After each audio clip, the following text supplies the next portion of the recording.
FORA.tv. The world is thinking.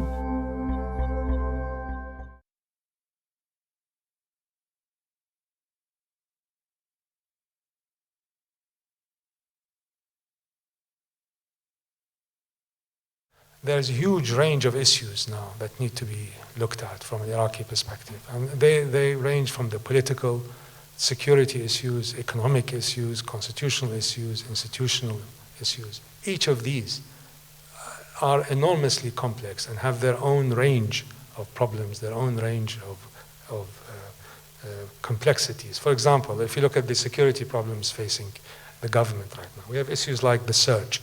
We have issues like stabilization. We have issues like the state of the military, our own military, the capability of the Iraqi military to confront these challenges. The insurgency, what is a so-called nationalist or quote-unquote legitimate insurgency? What scale is it? We have the issue of Al-Qaeda and terrorism. The political fissures inside the ruling political coalition is also extremely problematic and has the seeds, in my mind, of further conflict within the Shia world, between the Shias and the Sunnis, and so on. There are certain fundamental questions that need to be asked. Can these two main communities, the Shias and the Sunni, the Arabs, they're both Arabs, can they coexist in the context of Iraq? We now know, I think, that the Kurds have opted out of any other identity apart from their own national identity. So to get them to think in an Iraqi context, you may have to coax them over a long period of time to do that.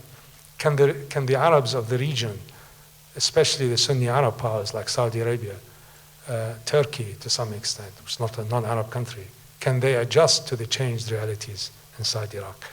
Can Iran, which has been empowered undoubtedly, has seen its power and influence expand as a result of the overthrow of the regime, and as a result of the reweaving of the nexus of its relationships with the Shia of Iraq, can Iran's power be somehow contained, accommodated, or in some way or another adjusted to?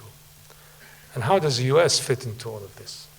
I mean, ultimately we have to ask ourselves, what does the United States want from Iraq after this terribly expensive investment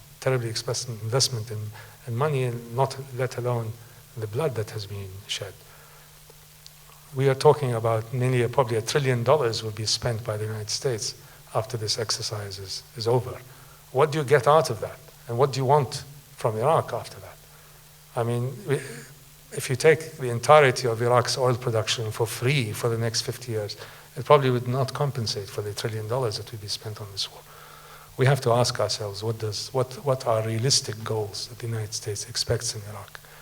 And how the imbalances inside Iraq, partly created by the United States, partly created by the failure of the Iraqi political class, how are these going to be accommodated and adjusted in a new order that would ensure stability inside the country and that would give the regional powers some element of concern, some element of safety about their concerns?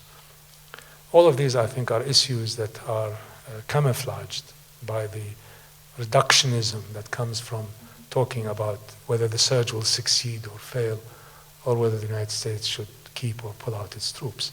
These are obviously very important and maybe the only important issues for the United States as of today. But from an Iraqi point of view, I ask myself, when and if the United States decides what it does decide, does it take into account what it had done, the consequences of what it has done, and how the region and the Iraqi people are going to adjust to that? Without really knowing how all this is going to fit together, I think this reductionist argument will really yield very little results from an Iraqi perspective, except more insecurity and more instability. Thank you.